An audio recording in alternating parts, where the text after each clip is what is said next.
لازلنا معكم على هواء راديو القاهرة الكبرى. طبعا يعني السمسمية أشهر الموسيقى في منطقة القناة، وبالأخص طبعا مدينة بورسعيد الحبيبة.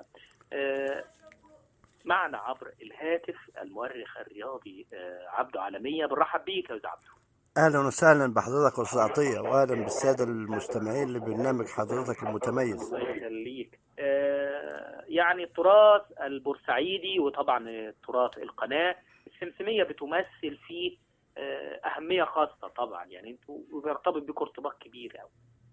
طبعا خط القناه معروف بالسمسميه، الآلة الكركرور الجميله اللي كل المصريين بيعشقوها، وخط القناه بورسعيد واسماعيليه والسويس متميزين بيها، بيحضروا بيها حفلات سواء داخل جمهوريه مصر المحروسه او خارج البلاد، وفي اشاده بيها يعني، لان يسال حال خط القناه يعني. بداية عام جديد تتمنى فيه بصفة شخصية وأيضا بصفة عامة لسواء الرياضة أو لمصر؟ هو طبعا أنا بصفتي كبورسعيدي أتمنى عام 2023 إن شاء الله إن هو يكون عام سعيد على كل المصريين وكل البورسعيدية، ويتم إعادة إنشاء استاد النادي المصري من جديد، لأن هو ده الحدث الأكبر اللي كل جماهير بورسعيد وخاصة جماهير النادي المصري منتظراه، في وجود سيادة الرئيس عبد الفتاح السيسي، والذي أصدر قرار في العام الحالي بإعادة إنشاء الاستاد وإعادة تطوير منطقة الاستاد بالكامل. فنتمنى يعني الاستاد يتبنى في هذا العام إن شاء الله، ويعود تاني إقامة مباراة النادي المصري على ملعبه في أرضه بدل جماهيره. حضرتك عارف مشاوير شقة سواء في برج العرب، واحنا بصراحة ما عدناش يعني، كل البورسعيدية بيعانوا، لأن النهاردة بتلعب ماتش في برج العرب، ماتش تاني في السويس، ترجع تاني برج العرب، يعني الناس ماشية على الطريق فمش عارفين، يعني عايزين يبقى ليك ملعب زيك زي أسوأ بكل الأندية المصرية المشاركة في الدوري. فده الأمنية الشخصية والعامة بالنسبة لي كبورسعيدي يعني. نتمنى لكم طبعا التوفيق ان شاء الله، واقامه الاستاد باذن الله تعالى، والمشكلات طبعا يعني الخاصه بانشائه يتم حلها. ده بالنسبه للمستوى الرياضي يعني في بورسعيد، لكن على المستوى الشخصي يا حاج عبد، انا على المستوى الشخصي انت عارف انا بتمنى كل الخير لاهالينا كلهم المصريين داخل محافظه بورسعيد. وانت حضرتك بتكلمني في مناسبة عزيزة علينا، بمناسبة اعياد النصر لمحافظة بورسعيد للتصدي للعدوان الثلاثي 56، وان شاء الله انا بدعى حضرتك والاستاذ طارق رضوان رئيس الجمعية المصرية للإعلام المرئي والمسموع ان حضرتكم تشرفونا ان شاء الله يوم السبت المقبل 7 يناير بصفتي كأمين الرياضة والثقافة في حزب مستقبل الوطن. بنقيم احتفالية بأعياد النصر بورسعيد، هيكون موجود شخصيات سياسية وتنفيذية، أعضاء مجلس النواب ورئيس لجنة الشباب والرياضة بمجلس النواب الدكتور محمود حسين، هيكون موجود الأستاذ عادل لمعي رئيس الكتلة البرلمانية في محافظة بورسعيد وعضو مجلس الشيوخ، هيكون موجود أيضا الدكتور عاطف علم الدين عضو مجلس الشيوخ، ولفيف من القيادات التنفيذية والقيادات ورجال الأعمال ورموز الكرة المصرية، ورموز أيضا اللي شاركوا في حرب 56 منهم على سبيل المثال على قدر الحياة يكون موجود منهم أبناء المتوفيين الفدائية العظيمة رحمة الله عليها زينب القفراوي، الفدائي محمد مهران، الدكتورة أمال عصران نجلة الراحل السيد عصران، هيكون موجود اللواء يسري عمارة للأسف عساف يابوري، هيكون موجود منهم الدكتور ميم عبد الرازق رئيس قطاع الناشئين بالنادي المصري، هيكون موجود النجم الكبير الكابتن حماده طلبه كابتن المنتخب المصري والمريخ والزمالك السابق، هيكون موجود في مجموعة كبيرة طبعا على رأس المجموعة دي كلها سيادة اللواء محمد علي بلال، ده من المشاركين في حرب 56 في بورسعيد وحرب 67، وأيضا شارك في حرب 73، وكان من أحد القادة اللي شاركوا في حرب تحرير الكويت من الغزو العراقي. طبعا عاملين برنامج أو استراتيجية إن شاء الله هيكون حاجة مشرفة. ايه هو البرنامج يا حاج عبد؟ برنامج للزيارة يعني؟ برنامج اليوم اللي هو الزيارة، ومنهم الاحتفالية احنا هنبدأها ان شاء الله بزيارة المكتبة العالمية، ودي هتوصل بورسعيد ان شاء الله يوم 5 يناير، ودي غابت عن مصر اكتر من 14 عام. مكتبة عالمية، أكبر مكتبة في العالم، فيها كل الكتب الرياضية والثقافية، كل الكتب والثقافة، كل محبين الثقافة لازم يحضروا ويتطلعوا.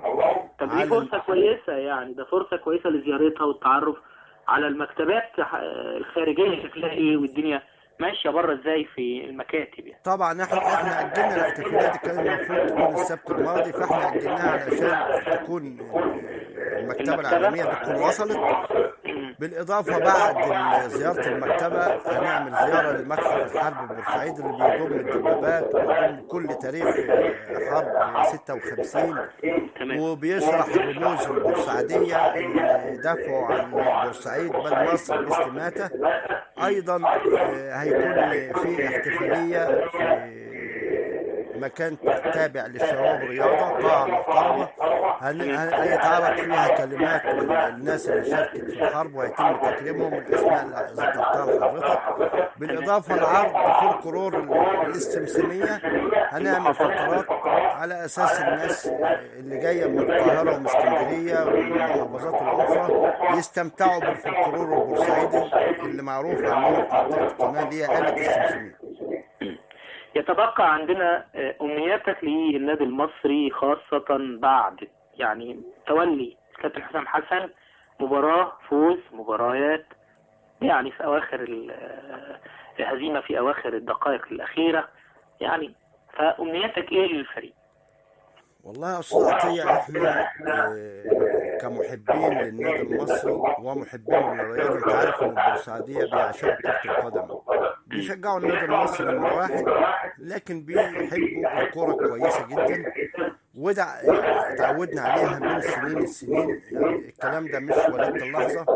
لكن ظروف النادي المصري حاليا بصراحة ما كانش الناس متوقعة، احنا كنا متوقعين مع تولي مستر كامل ابو علي رئاسة النادي المصري زي ما كان المجموعة، هو اختار مجموعة معينة وقال انا هنزل بالمجموعة دي، والمجموعة دي هي اللي هتشتغل معايا، وكل اعضاء الجمعية العمومية للنادي المصري قالوا مفيش مانع، ورفضوا كل البورسعيدية ورجال الاعمال او محبي النادي رفضوا يخوضوا الانتخابات، خاصة ان مستر كامل قال انا عايز المجموعة دي تحديدا وعرض اسمائهم.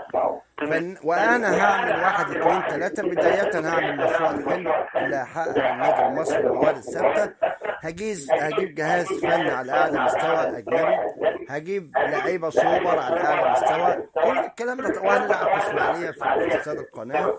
فطبعا كل الكلام ده البورسعيديه كانوا سعداء بيه، وانا اول واحد سعيد بيه. كل الناس رفضت تخوض انتخابات وسابوا الفرصه لمستر كامل. للاسف الشديد مع بدايه الموسم او قبل بدايه الموسم فتره الاعداد حصل تخبط، فوجئنا لقينا مجلس الإدارة برئاسة مستر كامل استغنى عن خدمات التوأم حسام وإبراهيم، وقلنا ماشي هنجيب مدرب أجنبي. للأسف ما جابش مدرب أجنبي، جاب إيهاب جلال، وإيهاب جلال كان لسه خارج من الأزمة بتاعت المنتخب، وطبعا كان ليه برضه مواقف سابقة معانا وما نجحش. فطبعا جماهير النادي المصري حالة استياء وحالة غضب. وطبعا الصفقات أبرم النادي المصري 10 صفقات، منهم أفارقة ومنهم مصريين. للأسف مع بداية المباريات الموسم الجديد ظهروا بدون المستوى وبأرقام كانوا هم أعلنوا عنها مبالغ طائلة، سواء 27 مليون 30 مليون 25. المبالغ دي كبيرة جدا، واحنا بنوجه الشكر لمستر كامل ان هو دفع المبالغ دي وتجاوز ال 100 مليون من جيبه الشخصي، لأن النادي المصري ما فيش فيه موارد حاليا. لكن للاسف هو سقطوا في اتنين اللي هم ماسكين لجنه التعاقدات. طبعا اختيارهم كان سيء جدا وما كانش فيه توفيق للعيبه، وده اللي ظهر خلال الخمس ست مباريات الاولانيين.